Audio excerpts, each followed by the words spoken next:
ದಯವಿಟ್ಟು ಬರಬೇಕು ಸರ್. ಒಂದೇ ನಿಮಿಷ. ತುಂಬ ತುಂಬ ಚೆನ್ನಾಗಿ ಹೇಳಿದ್ದಾರೆ ಸರ್ ಅವರು. ನಿಂಗಮ್ಮ, ಏನೋ ಮಲ್ಲಮ್ಮ, ಸಿಂಗಮ್ಮ ಅಂತ ಅಂದರು. ಮೋಸ್ಟ್ಲಿ ಎಲ್ಲ ತುಂಬ ಚೆನ್ನಾಗಿ ಆಡಿದ್ದಾರೆ, ತುಂಬ ಸೊಗಸಾಗಿ ಆಡಿದ್ದಾರೆ ಅವರು.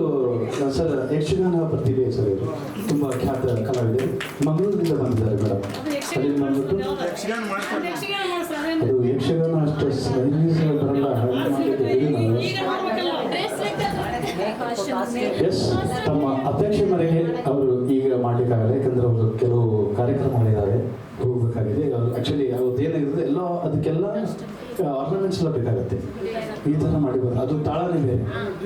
ಅದನ್ನು ಆ ಸ್ಟೆಪ್ ಮಾಡಬೇಕಾದ್ರೆ ನೀವು ಕಣ್ಣೀರು ಹಾಕ್ಬಿಡ್ತೀರ. ಅದಕ್ಕೆ ಬೇಡ, ಇದೇ ನಿಂಗಮ್ಮ ಕಂಗಮ್ಮ ಸಾಕಿದೆ ಸರ್, ಹಾಗಲ್ಲ.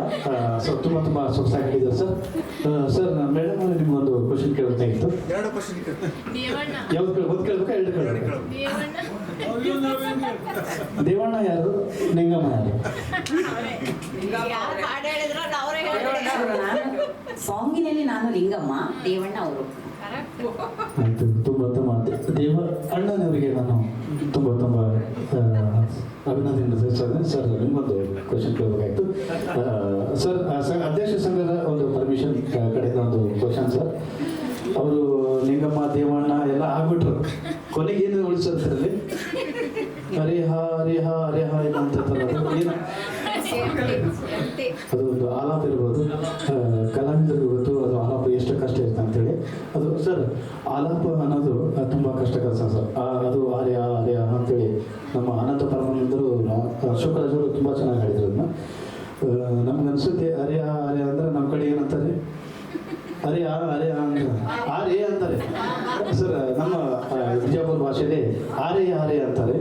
ನಮ್ಗೆ ಹಂಗೆ ಅನಿಸ್ತು, ಅದು ಹಂಗಲ್ಲ.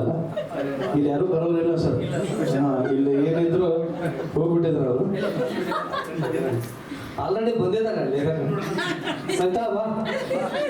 ಸಹಿತ ಅವರು ತುಂಬ ತುಂಬ ಧನ್ಯವಾದಗಳು. ಅವರಿಗೆ ಕರೆದಿದ್ದಾರೆ. ತುಮಕು ಆನೆಗೆ ಅರೆ ಆ ಅಂದ್ಬಿಟ್ರೆ ಬಾ ಅಂದಂಗೆ ಅವ್ರಿಗೆ ನಾವು ನಿಮ್ಮ ಕರೆಯಲ್ಲ, ಇವರಿಗೆ ನಿಮ್ಮ ಜೊತೆ ಕಳಿಸ್ತೀವಿ.